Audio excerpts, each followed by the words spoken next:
Hello friends, welcome to the smart switch. मेरा नाम है अंकित जैन।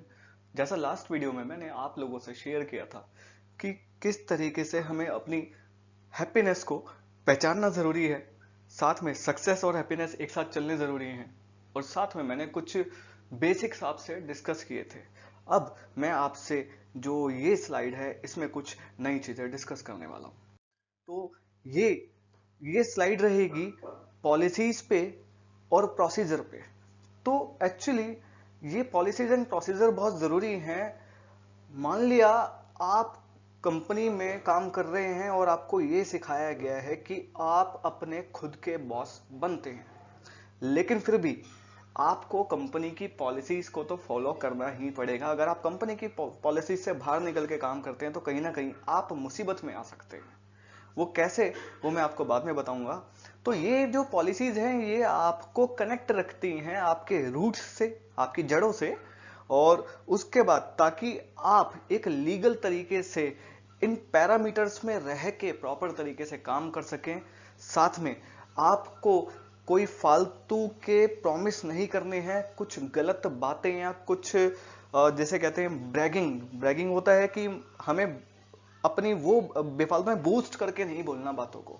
साथ में हमारे को गलत प्रॉमिस नहीं करने, ना हमें ये बताना है कि तुम्हारे को इतनी इनकम आ जाएगी और पक्का आएगी, और उसके बाद आप अगर प्रोडक्ट यूज करोगे तो आपको 100% ऐसे रिजल्ट आएंगे। तो यानी आपको वो चीजें डिस्कस नहीं करनी जो चीजें कंपनी पॉलिसी के अंदर नहीं है। कंपनी पॉलिसी के अंदर रह के अगर आप बिजनेस करते हैं तो आप सेफ तरीके से आगे बढ़ सकते हैं। तो क्या आपकी कंपनी ने आपके साथ कंपनी पॉलिसी मैनुअल शेयर किया है? क्या ये आपकी कंपनी के अंदर एग्जिस्ट भी करती है? पहली बात ये श्योर कर लीजिए कि आपके पास कंपनी का पॉलिसी मैनुअल है या नहीं। अगर कंपनी का पॉलिसी मैनुअल नहीं है तो कहीं ना कहीं कंपनी और आप खतरे के निशान पे हैं। उसके बाद क्या, अगर आपको कंपनी पॉलिसी मिल गई है तो आपने क्या उस कंपनी पॉलिसी को पढ़ लिया है? अगर आपने पढ़ लिया है तो बहुत अच्छी बात है, लेकिन क्या आप उसको फॉलो कर रहे हैं?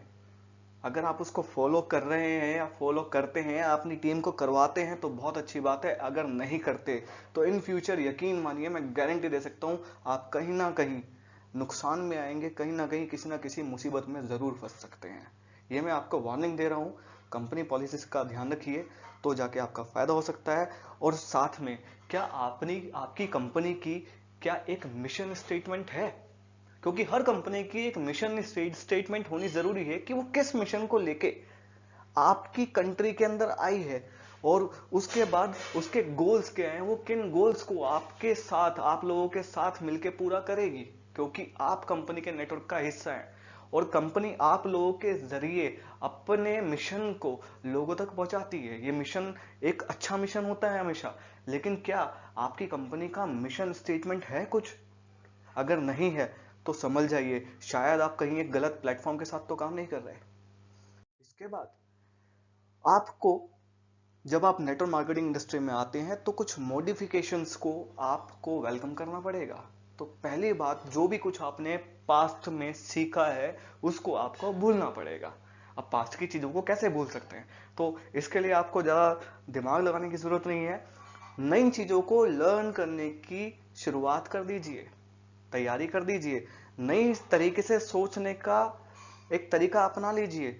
पुरानी जो ओल्ड और गलत हैबिट्स हैं उनको खत्म करने की कोशिश कीजिए, और उनको खत्म करने के बाद आपको उनको रिप्लेस कर रहे हैं, कहीं वो दोबारा ना आ जाए, नई और राइट पैटर्न के साथ। यानी नई हैबिट्स और राइट पैटर्न्स के साथ अगर आप उनको रिप्लेस कर लेंगे तो आप में परमानेंट चेंजेस आ जाएंगे।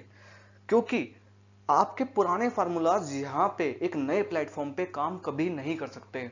सचिन तेंदुलकर अगर फुटबॉल के मैदान में चले जाए तो क्या क्रिकेट के रूल्स काम करेंगे? नहीं करेंगे। उसी तरीके से आप जब एक नए प्लेटफॉर्म पे जाते हैं तो आपके पुराने तरीके यहाँ पे काम नहीं करते, क्योंकि वो कंपनी अलग थी, ये कंपनी अलग है। हाँ, एक चीज काम जरूर करेगी, आपने वहां पे जो मेहनत की है, आपका जो स्टेमिना है, आपके जो पेशेंस है, आपके जो करेज है, वो यहाँ पे जरूर काम करेगी।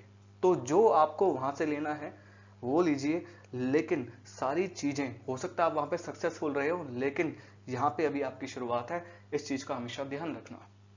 उसके बाद आपके जो शुरुआत का समय है, जो शुरुआत की एक्टिविटीज हैं, ये आपकी केवल रिलेट करनी चाहिए ट्रेनिंग से और लर्निंग से। यानी आपको हमेशा ट्रेनिंग्स और लर्निंग पे ही अपना दिमाग रखना है शुरुआत में। अगर आप ये नहीं करते तो ये बेसिक चीजें हैं जो आपको कंपनी के साथ जुड़ने के लिए, कंपनी के साथ रहने के लिए, कंपनी में अपने आप को रिटेन करने के लिए इन चीजों को आपको समझना पड़ेगा, क्योंकि इससे आपकी खुद पे और कंपनी पे और अपने अपलाइन पे एक बेहतर अंडरस्टैंडिंग बनेगी। उसके बाद हमेशा जो पॉजिटिव लोग हैं उनके साथ ही रहिए। और ये पॉजिटिव पीपल कौन हो सकते हैं? वो लोग हो सकते हैं जो कंपनी के अंदर हाईली सक्सेसफुल है, उनसे आप बातचीत करके अच्छे रिलेशन क्रिएट कर सकते हैं, उनके साथ बातचीत कर सकते हैं। ये पर्सन आपका सीनियर भी हो सकता है, ये पर्सन आपका अपलाइन भी हो सकता है, ये पर्सन आपका सक्सेसफुल अपलाइन भी हो सकता है। एक बार उससे मिलके जरूर बात कीजिए। बहुत सारी कंपनीज के अंदर क्या होता है कि वो जो सक्सेसफुल अपलाइन होता है उसकी इस तरीके से हाइप क्रिएट कर देते हैं कि वो बिल्कुल प्राइम मिनिस्टर जैसा फील करना शुरू कर देता है, और वो किसी नॉर्मल जो डाउनलाइन है, जो सक्सेस लाइन है उसकी, उससे बात भी नहीं करता। तो अगर आप ऐसे सीनियर्स के बीच में फंस गए हैं जो आपके दिमाग को मैनिपुलेट कर रहे हैं, तो कोशिश रहिए उनसे दूरी बनाए रखें। क्योंकि अगर आप किसी घमंडी या किसी ऐसे इंसान के साथ जुड़ेंगे तो आप वैसी ही चीजें कॉपी कर पाएंगे। तो कोशिश कीजिए आप उनके जैसा ना बने। एक अच्छा लीडर बनेंगे तो अपनी टीम को एक अच्छा कल्चर भी आप दे पाएंगे। उसके बाद आप उन लोगों से भी कांटेक्ट कर सकते हैं, उन लोगों के साथ भी रह सकते हैं जो आपकी टीम में आपके अंडर में काम कर रहे हैं। आपकी टीम में जो आपके अंडर में लोग हैं उनको कभी डाउनलाइन मत कहिए, उनको हमेशा आपकी सक्सेस लाइन कहिए, क्योंकि उनकी सक्सेस के साथ ही आपकी सक्सेस मैटर करती है। तो अगर आपकी टीम में कोई हाईली एक्टिव पर्सन है जो आपके सक्सेस लाइंस में है, तो उसके साथ ही रहिए और उसके साथ ही नई नई चीजें सीखिए। वो हो सकता है कुछ आपको ऐसी चीजें सिखा दे जो शायद आपने अभी तक सीखी ना हो, तो खुद भी सीखिए, उसको भी सिखाइए। कुछ नई चीजें आई हैं तो उसके साथ शेयर कीजिए और देखिए आपका बिजनेस बहुत आगे जाएगा। और हमेशा दिमाग में रखिए, आपका बिजनेस हमेशा आपकी टीम से ही चालू होता है। आपके अपलाइन के बिजनेस और उसकी इनकम से आपका कोई मतलब नहीं है। तो कभी भी अपने अपलाइन से ये मत पूछिए कि सर आपकी इनकम कितनी है, मैडम आप कितना कमा लेते हो। नहीं, वो कुछ भी हो सकते हैं, लेकिन वो आपको एक ऐसी गाइडलाइन दे सकते हैं जो शायद आपको कभी ना मिली हो। तो उनकी सक्सेस उनके साथ और आपकी सक्सेस आपके साथ, मेहनत आपको करनी पड़ेगी, तभी जाके आप आगे बढ़ पाएंगे। अब आपको मेंटरिंग की बात करता हूं, आपके साथ मेंटरिंग की बात करता हूं कि आपको ऐसे लोगों के साथ रहना है जो आपको एक सीईओ के गुण सिखा सके। तो अगर आप उनके साथ रहेंगे तो आपको यह पता लगेगा कि एक बिजनेसमैन किस तरीके से एक्शन लेता है, अपनी ऑर्गेनाइजेशन को किस तरीके से मेंटेन करता है। तो ये एक पर्सन, सबसे पहले ये पर्सन कौन होना चाहिए? एक एक्सपीरियंस पर्सन होना चाहिए जो ऑलरेडी सक्सेसफुल है उस इंडस्ट्री के अंदर। और वो पर्सन आपका अपलाइन भी हो सकता है, वो पर्सन आपके कोई ऐसे अंकल भी हो सकते हैं, आपके कोई ऐसे फ्रेंड भी हो सकते हैं जो ऑलरेडी अपने बिजनेस के अंदर बहुत सक्सेसफुल हैं। तो उनसे उनके बिजनेस के आइडियाज लेने की कोशिश कीजिए। एक ऑर्गेनाइजेशन को कैसे मेंटेन करते हैं तो उनको लेने की कोशिश कीजिए। लेकिन बेटर रहेगा अगर आप नेटवर्क मार्केटिंग में हैं तो नेटवर्क मार्केटिंग के आइडियाज और उनके ही कोचेस के थ्रू अगर आप इस जानकारी को लेंगे तो आपको बहुत अच्छी जानकारी मिलने वाली है।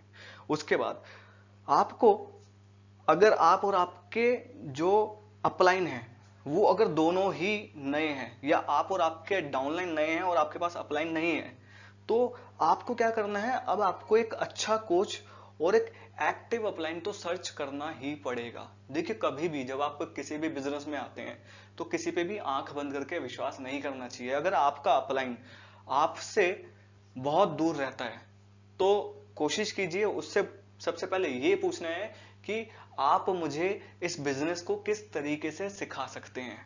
अगर वो आपको प्रॉपर तरीके से सिखा सकता है, अगर वो एक अच्छा प्रोफेशनल है जो टेक्नोलॉजी को, इंफॉर्मेशन टेक्नोलॉजी को भी समझता है, तो वो आपको बहुत अच्छा ज्ञान दे सकता है। और फिर वो चाहे आपकी स्टेट में हो या ना हो, आपकी कंट्री में भी हो या ना हो, आपको वो बहुत अच्छा बिजनेस सिखा सकता है, क्योंकि वो एक सिस्टम को फॉलो कर रहा है।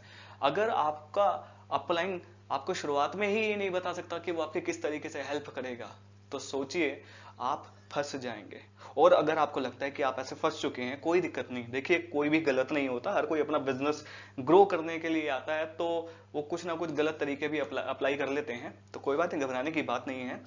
आपको क्या करना है कि एक अच्छा कोच और एक अच्छा अपलाइन ढूंढिए, कोशिश कीजिए वो अच्छा मिले, और साथ में आपको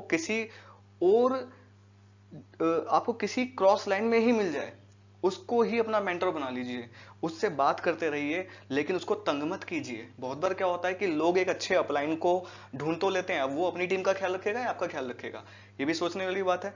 अब क्या है कि जब वो आपको मिल जाए तो उससे एक बार पूछ लीजिए कि सर मैं कभी कभार आपको अगर कॉल करूं अपने कुछ क्वेश्चंस लेके, तो क्या आप मेरी हेल्प कर सकते हैं। अगर वो अच्छा लीडर होगा वो आपकी हेल्प जरूर करेगा, लेकिन आपकी भी ड्यूटी है कि उसको बार बार तंग मत कीजिए, पता लगे वो आपके फोन ही उठाना बंद कर दे। अब आपको क्या है, जल्दी से जल्दी एक इंडिपेंडेंट बिजनेस ओनर बनना है, ताकि आप अपने बिजनेस को ढंग से चला सकें। कहते हैं कि काम जल्दी करना चाहिए, लेकिन कभी भी जल्दबाजी में नहीं करना चाहिए, क्योंकि जल्दबाजी का काम हमेशा शैतान का होता है। तो घबराइए मत, मेरी कोशिश रहेगी आप लोगों को प्रॉपर तरीके से जानकारी देने की। जल्दबाजी में काम मत कीजिए। मैं स्लाइड्स को स्टेप बाय स्टेप आपको इसलिए दे रहा हूं क्योंकि अगर मैं सारी की सारी जानकारी को एक साथ दे दूंगा तो शायद आप देखे भी नहीं। तो स्टेप बाय स्टेप इन जानकारी को लीजिए, इनको अपनी डेली लाइफ में अप्लाई करके देखिए, और सक्सेस आपके सामने है। अब मैं नेक्स्ट स्लाइड में जो आप लोगों से डिस्कस करने वाला हूं वो नेटवर्क मार्केटिंग के कुछ चीजें आपको बताऊंगा, जिसके अंदर मैं आपको बताऊंगा कि नेटवर्क व्यापार एक्चुअल में होता क्या है और टीम बिल्डिंग क्या होती है। इसके बारे में हम नेक्स्ट स्लाइड में डिस्कस करेंगे। फिलहाल अभी के लिए इतना ही, नेक्स्ट वीडियो में मिलते हैं एक और अच्छी इंफॉर्मेशन के साथ। बाय।